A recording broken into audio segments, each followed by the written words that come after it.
Olá, alunos, tudo bem? Professor José Luiz falando. Sejam todos muito bem-vindos a mais uma videoaula da disciplina de Bioquímica para os alunos do curso de Enfermagem. Lembrem-se de complementar esta videoaula com material no formato em PDF que eu disponibilizei para vocês lá no portal do aluno.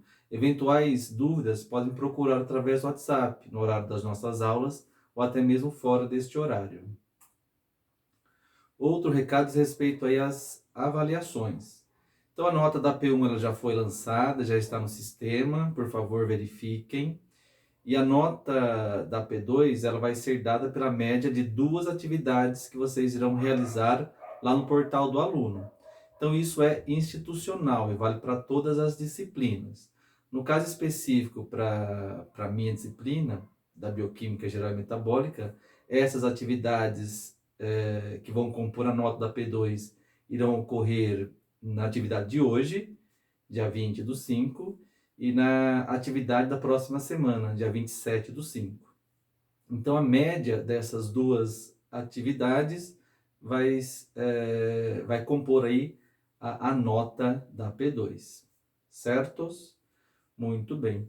E todas aquelas outras atividades que vocês já realizaram no portal do aluno, essas atividades vão compor a nota do EDP, certos? Muito bem, gente. Na aula de hoje nós vamos falar sobre metabolismo de proteínas, metabolismo de aminoácidos, e eu coloquei aqui alguns objetivos de aprendizagem. Então é esperado que ao final desta videoaula da leitura do material, vocês possam compreender as etapas do metabolismo de aminoácidos, que vocês possam compreender aí o funcionamento do ciclo da ureia e principalmente que vocês possam compreender aí o balanço nitrogenado e as formas de desnutrição. Muito bem, gente. Então, vamos começar aqui com a nossa figura do mapa metabólico resumido. Nós já abordamos aí o metabolismo de carboidratos, falamos aí sobre o metabolismo de lipídios e vamos finalizar essa parte metabólica abordando aí o metabolismo de aminoácidos, metabolismo de proteínas, tá? Então nós estamos aqui nesta parte do mapa metabólico. Diferentemente do que ocorre com carboidratos e lipídios, nós não temos um reservatório de aminoácidos no corpo. Logo, todos esses aminoácidos que são absorvidos pelas células, esses aminoácidos eles serão então metabolizados, gerando diferentes produtos, como por exemplo, aminoácidos podem ser transformados em glicose, aminoácidos podem ser transformados em acetil-CoA e serem utilizados para a produção de energia. Aminoácidos podem ser convertidos em lipídios, né? Ácidos graxos. Aminoácidos podem ser convertidos aí em corpos cetônicos. Aminoácidos podem ser utilizados para a síntese de novas proteínas. Então, os aminoácidos presentes nas células, eles são constantemente metabolizados. E é isso que nós vamos ver nesta videoaula, certos? Muito bem, gente. Então, vamos lá. Então, as células, para elas metabolizarem estes aminoácidos, eles devem ter vindos, né? E da onde as células obtêm esses aminoácidos? De duas fontes. Fontes exógenas e fontes endógenas, tá? Então, nós temos aqui os aminoácidos, né, presentes aí no organismo, né, nas nossas células, por exemplo. Estes aminoácidos são obtidos através das proteínas da dieta, tá? Então, a ingestão, as proteínas ingeridas, elas serão digeridas, né? A digestão das proteínas começa no estômago, com a ação do ácido clorídrico e a ação da enzima pepsina, tá? Então, a digestão das proteínas começa no estômago e depois termina lá no intestino delgado, sob a ação de enzimas proteolíticas vindas do suco pancreático, como por exemplo a tripsina. Então, todas as proteínas ingeridas serão digeridas e vão originar aí os aminoácidos.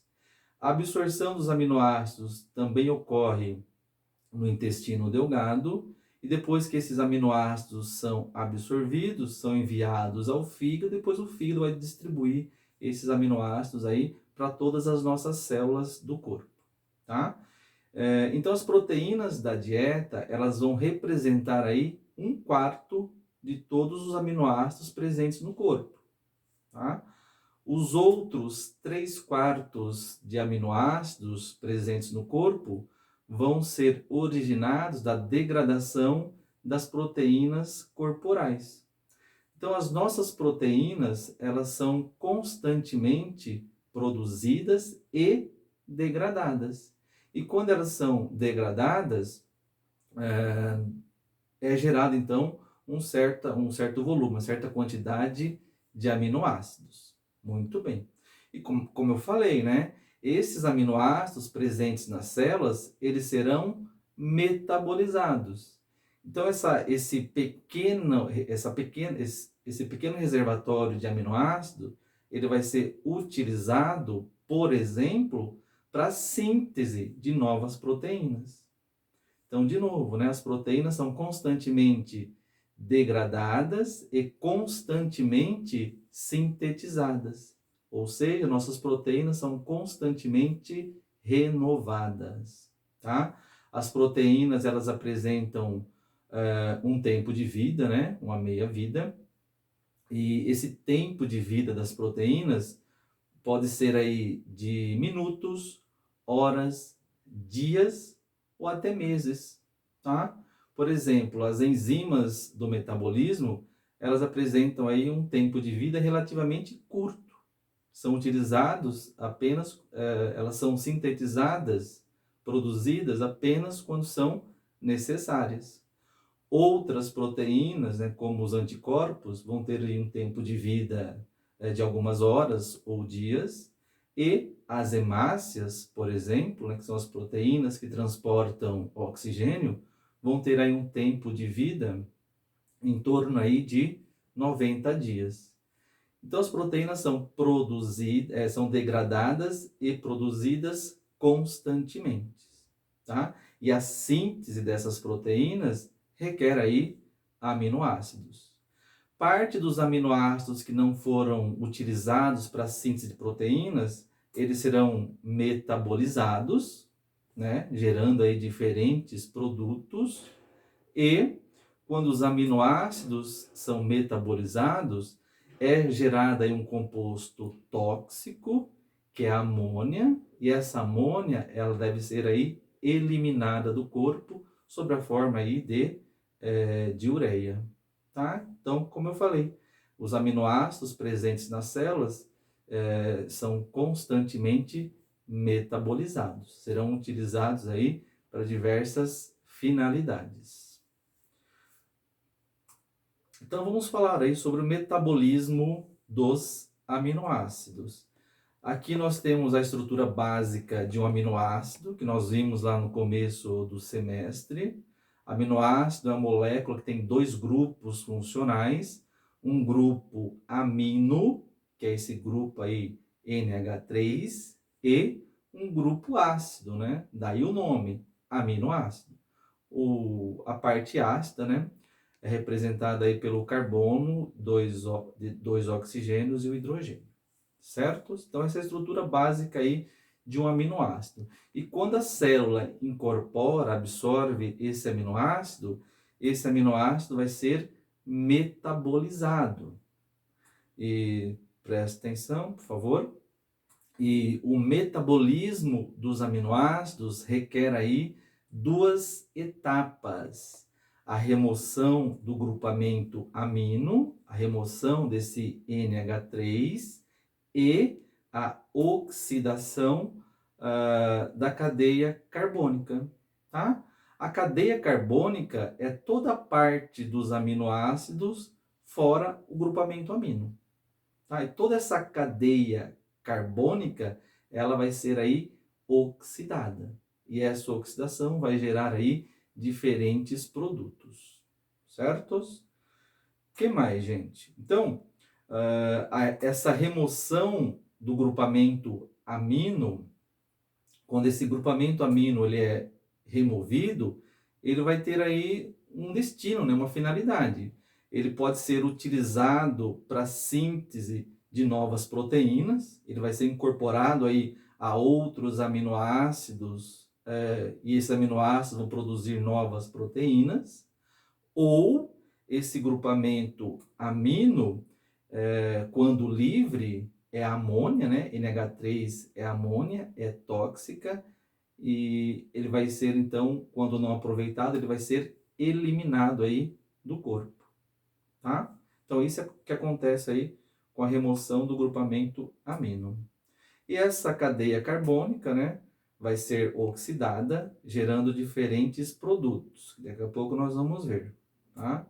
Então, só presta atenção aqui de novo no nosso esquema, né, de um aminoácido, tá? O metabolismo dos aminoácidos, ele envolve aí a remoção do grupamento amino, tá? Esse grupamento amino, né, só recapitulando, ele vai ser aí, vai ter duas finalidades, ou ele vai ser incorporado aí a outras proteínas, tá? Ou ele solto, né? Ele é amônia, amônia é tóxica e vai ser então eliminado do corpo, sob a forma de ureia. Daqui a pouco nós vamos ver, tá? Então, é isso que acontece quando o grupamento amino dos aminoácidos é removido. Ou ele vai ser reutilizado, ou ele vai ser eliminado, tá? E reparem, nós temos aí flechinhas, né? Para cada uma para cada finalidade, nós vamos ter aí reações específicas. E a outra parte do metabolismo dos aminoácidos diz respeito aí à oxidação de toda essa estrutura carbônica presente aí nos aminoácidos. E olha só que interessante, a oxidação dessa cadeia carbônica vai gerar aí acetil-CoA, né, que vai entrar naquela parte lá do mapa metabólico. Esse acetil-CoA pode produzir aí energia. Esse acetil-CoA pode produzir glicose, lipídios, corpos cetônicos, certos? Muito bem. Então vamos começar aí falando sobre a primeira etapa do metabolismo dos aminoácidos, respeito aí à remoção desse grupamento amino, do NH3, tá? Então, como já foi mencionado, o grupo amino ele vai ser removido através de duas reações. Essas reações são transaminação ou reação de desaminação, tá? A reação de transaminação ocorre quando o grupo amino vai ser removido e dessa remoção ele vai ser incorporado aí a outros aminoácidos e vai ser então utilizado para a síntese de novas proteínas, tá? Então a reação de transaminação vai reaproveitar aí o grupo amino. Essa reação de transaminação, ela pode ocorrer aí em todas as células, mas principalmente ela vai se dar aí no fígado. E essas reações de transaminação, elas são feitas por enzimas específicas, chamadas de transaminases. As principais, né, alanina aminotransferase e aspartato aminotransferase. Essas enzimas, né, são específicas aí do fígado. Já comentamos em aulas passadas, a presença dessas enzimas na circulação é indicativa aí de doenças hepáticas, lesões hepáticas, tá? Então, as reações de transaminação são feitas aí por essas transaminases e nas reações de transaminações nós vamos reaproveitar aí o grupo amino dos aminoácidos, tá?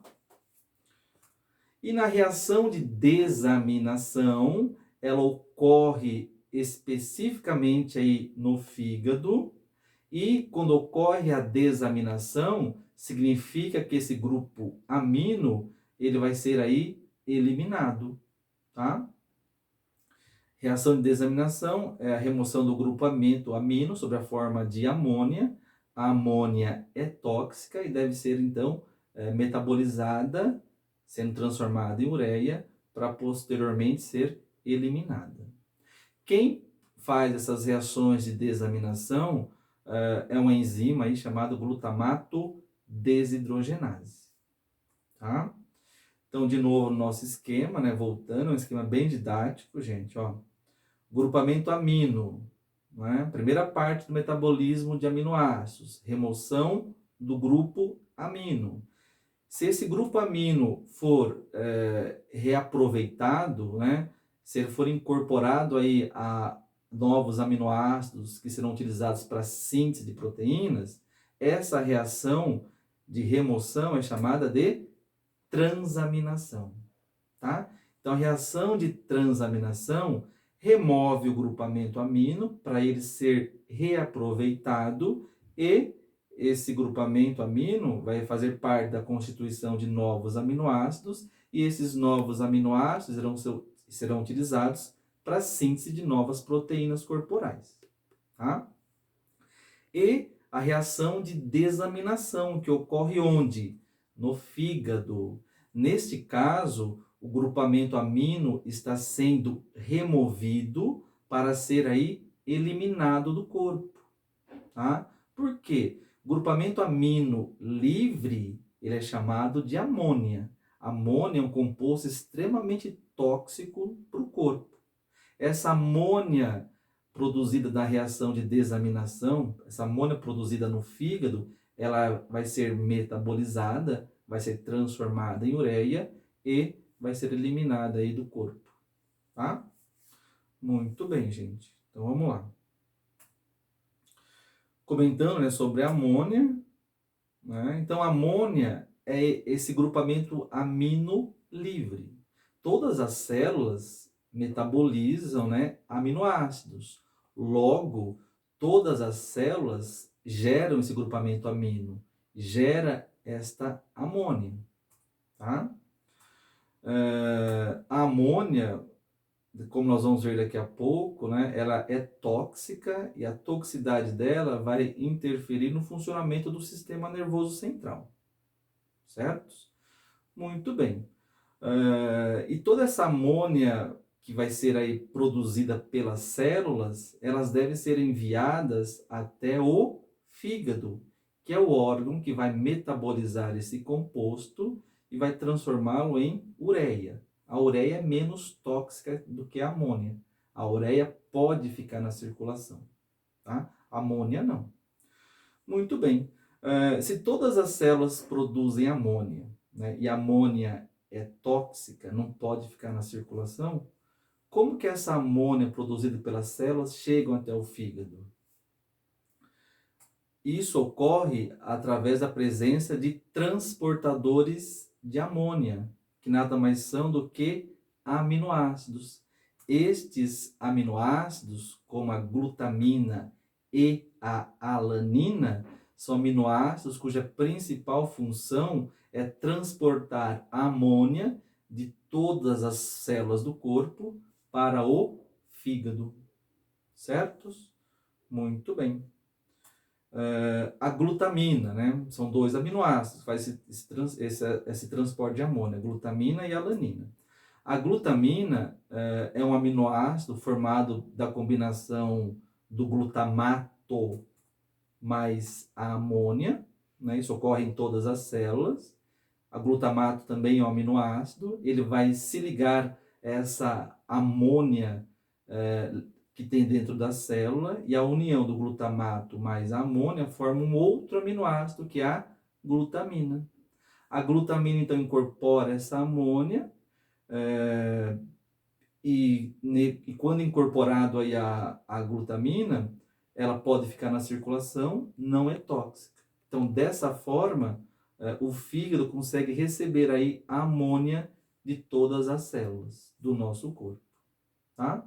E outro aminoácido que faz esse transporte de amônia para o fígado é o aminoácido alanina. A única diferença, né, é que a alanina ela vai transportar a amônia que são produzidas nas células musculares, tá? Então, de novo, a glutamina transporta amônia de todas as células do corpo, né, com exceção das musculares, até o fígado. E, e a alanina transporta a amônia das células musculares até o nosso fígado, tá? Só por lembrando, né, a alanina, ela é feita é um aminoácido formado pela união do ácido pirúvico, né, o piruvato, do metabolismo lá da glicose, mais a amônia forma aí a alanina. Então a alanina incorpora essa amônia lá das células musculares e vai transportar essa amônia até o fígado, certos? Então é assim que toda essa amônia produzida pelas nossas células conseguem chegar ao fígado. Muito bem. Então, com isso, nós temos aí, dentro do metabolismo de aminoácidos, nós temos aí o ciclo da ureia, né? O que é o ciclo da ureia? Refere-se, né, à conversão da amônia em ureia. O ciclo da ureia, vocês devem saber, né? Ele ocorre no fígado, né? Ele começa na mitocôndria dos hepatócitos e depois termina no citoplasma dos hepatócitos, tá? Então, o ciclo da ureia é um conjunto de reações cíclicas. Essas reações são catalisadas aí, por enzimas. E no ciclo da ureia, nós temos a presença, né, a participação de aminoácidos chamados, né, de especiais. São aminoácidos que estão presentes unicamente, né, no ciclo da ureia.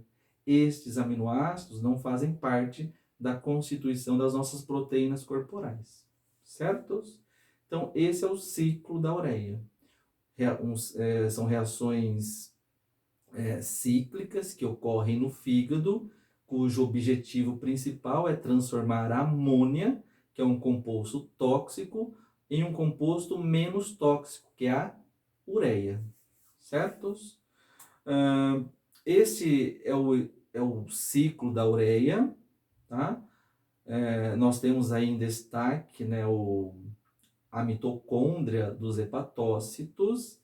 O ciclo da ureia, eu resumi esse ciclo, né, em 10 eventos aí, tá?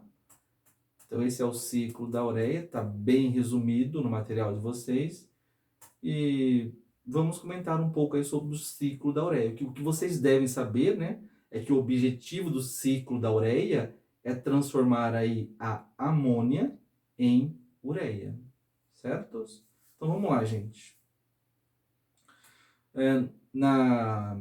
De acordo com o nosso esquema resumidinho, né, os itens 1 e 1A são os transportadores de amônia, ou seja, glutamina e alanina que estão transportando aí a amônia até o fígado, até os hepatócitos, tá? Essa amônia é enviada então até a mitocôndria, né? Aí nós temos os eventos 2 e 3. A glutamina e a alanina, elas sofrem aí a desaminação. E o produto da desaminação é o quê? Amônia, tá? Então, essa amônia dentro da mitocôndria, ela vai se combinar aí com o bicarbonato e vai formar um composto chamado carbamoil fosfato. Este composto carbamoil fosfato vai se ligar aí a um aminoácido chamado ornitina e vai formar aí um outro aminoácido, tá? Então, o evento 4, o aminoácido ornitina se combina com o carbamoil fosfato, formando um outro aminoácido que é a citrulina. A citrulina, ela ainda é um aminoácido que está dentro da mitocôndria. E todas essas transformações, né, são reações químicas catalisadas por enzimas, tá? Então foi formado aí o aminoácido citrulina. Esse aminoácido citrulina, ele sai da mitocôndria, né, o evento número 5, e esse aminoácido citrulina vai sofrer aí uma série de reações químicas, né, são as reações aí cíclicas. Essas reações já ocorrem no citoplasma e o produto final aí de todas essas reações vai ser a transformação da citrulina em ureia, tá? Então essa é uma visão aí bem resumida do ciclo da ureia, cujo objetivo principal é transformar a amônia, que é um composto extremamente tóxico, num composto menos tóxico, que é a ureia, certos? A ureia, então, ela vai ser produzida no fígado a partir da amônia. A ureia não é tóxica, ela pode ficar aí, entrar na circulação. E depois essa ureia, ela vai ser enviada até os rins e ela vai ser eliminada do corpo através da urina. Então, um dos principais componentes da urina é a ureia, resultado aí do metabolismo de aminoácidos, tá? Então, quando que esse ciclo da ureia, né, quando que a produção da ureia vai estar aí acentuada? Obviamente, né, após uma ingestão excessiva de proteínas, por exemplo, né, quando você vai numa churrascaria, o seu corpo vai metabolizar todo, você vai ingerir, né, proteínas, as nossas células vão metabolizar aí esses aminoácidos vindo aí dessas proteínas, e com isso o ciclo da ureia vai estar aumentado. Então, após uma refeição rica em proteínas, né, ocorre uma grande produção de ureia no nosso fígado, tá? E um outro caso, né, um outro extremo em que ocorre aí grande produção aí de ureia é também durante jejum ou atividade física. Tá? Nessas situações, a síntese de ureia vai estar aumentada. Certos? Muito bem. O que mais, gente? Então vamos comentar um pouco da amônia, né? Ela é tóxica, principalmente ao sistema nervoso central, e a toxicidade da amônia está relacionada aí, a sua presença, né, impede a produção de neurotransmissores. Ou seja, quando ocorre uma deficiência de neurotransmissores, obviamente, né, nós teremos um mau funcionamento do nosso sistema nervoso central. Tá? E situações em que os níveis de amônia estão elevados, essa situação é chamada de hiperamonemia. E vai ser uma doença aí metabólica caracterizada pelo excesso de amônia no sangue.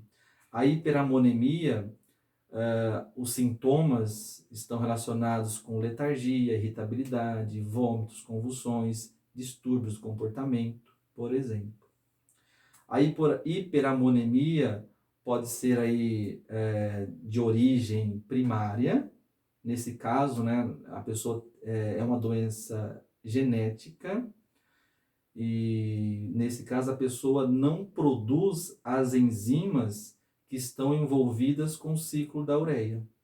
Tá? Então, qualquer deficiência em uma destas enzimas, não ocorre a produção de ureia. E a pessoa vai ficar aí com excesso de amônia na circulação. Então, pode ser por causa genética, a hiperamonemia, ou também por causa secundária, ou seja, uma doença relacionada aí com danos hepáticos. Então, lesões hepáticas, como hepatites, cirrose, por exemplo, tá? Esteatose hepática, essas doenças hepáticas de caráter mais grave também podem afetar aí o ciclo da ureia. E quando o ciclo da ureia é afetado, prejudicado, nós temos aí um excesso de amônia na circulação, que deve ser combatida, né? Porque a amônia é tóxica ao sistema nervoso central, tá? Normalmente aí o tratamento para casos de hiperamonemia envolvem aí baixa ingestão de proteínas e o uso de medicamentos, né? Principalmente medicamentos ácidos, como o benzoato de sódio. Certos? Muito bem, gente. O que mais? Então, essa é a primeira parte do metabolismo de aminoácidos, né? A remoção do grupamento amino através aí, das reações de transaminação ou desaminação, tá? Então, o grupamento amino foi removido. Ele pode ser utilizado para síntese de novas proteínas ou vai ser aí eliminado do corpo, sob a forma de ureia. E a outra parte do metabolismo de aminoácidos diz respeito aí à oxidação da cadeia carbônica dos aminoácidos, gerando aí diferentes produtos, né, como a própria glicose, acetil-CoA, lipídios, energia, corpos cetônicos, tá? Então, olha quantos produtos podem ser originados a partir da oxidação dessa cadeia carbônica dos aminoácidos. Devido a isso, os aminoácidos, eles podem ser aí, né, são produzidos vários produtos. Devido a isso, os aminoácidos eles podem ser classificados em glicogênicos ou aminoácidos cetogênicos, né? Gente, aminoácidos glicogênicos, né? Como o nome sugere, são aminoácidos em que a oxidação da cadeia carbônica vai gerar a glicose. Então, aminoácidos glicogênicos produzem glicose. Isso é muito importante durante um jejum ou atividade física, né? Nessas situações, o aporte, né, o nível de glicose vai ser menor, tá? E então aqui no mapa metabólico, ó, os aminoácidos glicogênicos vão produzir glicose, certos? Muito bem. E os aminoácidos cetogênicos, eles vão produzir aí a molécula de acetil-CoA, e essa molécula de acetil-CoA pode ser utilizada para a produção de lipídios, né? Isso ocorre após uma alimentação rica em proteínas, tá? Então, nós não temos um reservatório de proteínas, de aminoácidos. Logo, né, voltando ao exemplo da churrascaria, você foi na churrascaria, teve uma alta ingestão de proteínas. Todo esse excedente de proteínas, né, vai gerar aí aminoácidos. Esses aminoácidos, se eles não forem utilizados para a síntese de novas proteínas, esses aminoácidos serão utilizados, né, para a produção de gordura. Então, todo o excesso aí de nutrientes vai ser transformado em gorduras. Isso vale também para as proteínas, para os aminoácidos, tá? Então, eles podem ser, os aminoácidos cetogênicos podem ser convertidos em lipídios, gorduras. Aminoácidos cetogênicos podem ser utilizados para a produção de corpos cetônicos. Só lembrando, né, corpos cetônicos equivale a uma fonte de energia alternativa que pode ser utilizado aí pelo cérebro e músculos, né, durante casos, né, situações de diabetes e jejum, certo? Muito bem. Ou esses aminoácidos cetogênicos, eles podem gerar aí energia, podem gerar ATP, tá? Então, de novo, o nosso mapa metabólico, né? Os aminoácidos podem ser transformados na molécula de acetil-CoA e seguir aquela rota metabólica, né? Gerando ATP, gerando energia. Só lembrando, né, que o valor energético de aminoácidos, de proteínas, é o mesmo de carboidratos, tá? Eles podem ser utilizados para síntese de lipídios, né, ácidos graxos, que se vão virar aí lipídios, ou também podem ser utilizados para a produção aí de corpos cetônicos. Muito bem, gente. Então, reparem que os aminoácidos, né, de novo, né, eles são constantemente metabolizados. E qual que é a quantidade aí de proteínas, né, necessárias aí para nós, seres humanos? Tá? Então, a quantidade diária recomendada para proteínas é 0,8 gramas por quilo de massa corporal. Essa é a quantidade diária recomendada. Logo, né, se uma pessoa adulta, né, tem um peso aí, uma massa de 70 quilos, ela vai necessitar aí de 56 gramas de proteínas por dia. Então é só você multiplicar a sua massa corporal por 0,8, tá? Só lembrando, né, que essa quantidade de proteínas diárias, ela vai ter aí uma pequena variação, né? Ela vai ser maior, principalmente aí para quem for crianças e gestantes. Crianças, gestantes requerem aí doses, quantidades maiores de proteínas, assim como pessoas que praticam algum tipo de atividade física intensa. Tá? Nessas situações, a quantidade de proteínas chega a ser de 2 gramas por quilo de massa corporal. Certos? Muito bem. Então, com isso, nós podemos chegar aí a um termo denominado balanço nitrogenado. O que é isso?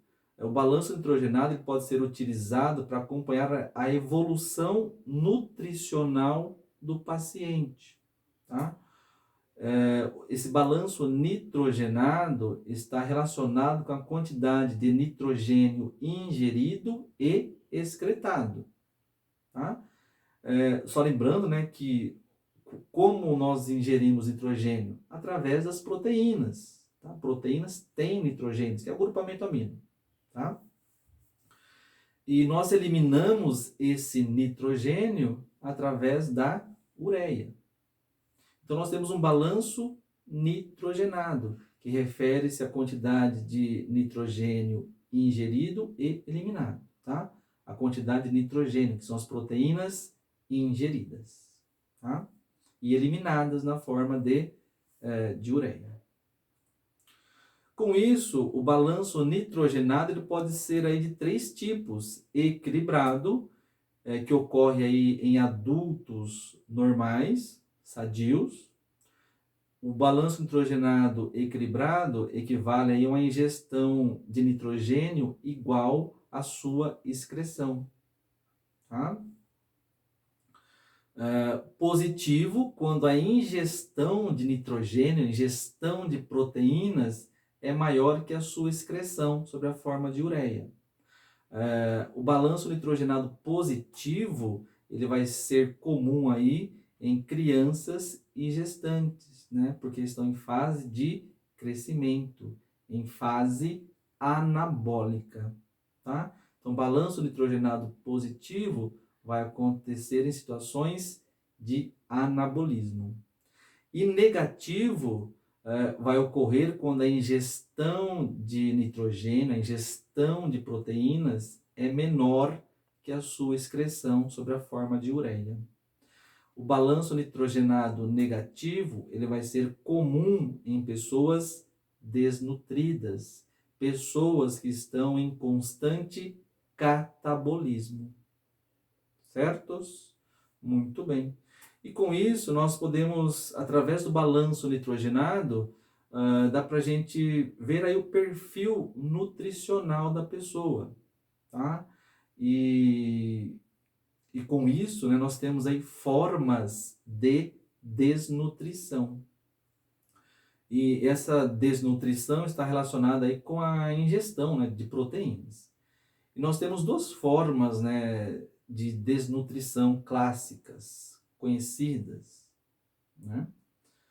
A primeira é esse termo, né, é essa doença de nome bastante difícil de pronunciar, é o Kwashiorkor, tá? Ou Kwashiorkor, certo? Então é um termo, né? É uma doença, embora o nome seja complicado, mas as pessoas que têm essa doença nós já vimos, né, na televisão, enfim. E o Kwashiorkor, ele ocorre devido à baixa ingestão de proteínas, tá? É uma forma de desnutrição em que a pessoa não ingere proteínas, mas de alguma forma ela consegue ingerir algum tipo de um outro nutriente, normalmente um carboidrato, tá? Os sintomas do Kwashiorkor, ele é comum, né, em crianças acima de 1 ano de idade, crianças que habitam, né, que moram em países em desenvolvimento, e os principais sintomas dessa doença retardo no crescimento, o edema na região da barriga. Então é comum, né, nós vermos aí essas crianças bem magras, né, bem desnutridas, mas com a barriga aí protuberante. Essa barriga aumentada deve-se aí à presença aí de edema nessa região do abdômen. E esse edema nada mais é do que o plasma que extravasou, que saiu do vaso sanguíneo. Isso ocorre porque essas pessoas acabam consumindo aí uma proteína que é responsável por reter esse plasma, que é a albumina. Tá? Então, nessas formas de desnutrição, o corpo começa a consumir as suas próprias proteínas para produzir energia e manter aí suas atividades celulares básicas, seus processos vitais básicos. Quando a albumina é consumida, nós temos esse quadro característico de edema. Tá? Além de doenças hepáticas, pode surgir nessa condição também. E uma outra doença, né, essa de nome mais fácil de pronunciar, que é o marasmo. E o marasmo representa de fato uma forma extrema, uma forma crônica de desnutrição. No marasmo, a pessoa, né, a criança, ela não tem, ela não ingere proteínas e também não consegue, não tem acesso a nenhuma outra forma de ingestão de outros nutrientes. Isso ocorre com crianças, né, com menos de 1 ano de idade, né, que também vivem em países em desenvolvimento. E os principais sintomas, né, retardo no crescimento, fraqueza extrema, anemia. Certos? Muito bem, gente. Então, com isso, a gente termina essa parte aí do metabolismo, tá? Tenho questões lá no portal do aluno, atividades online, por favor, façam. Certos? Boa noite.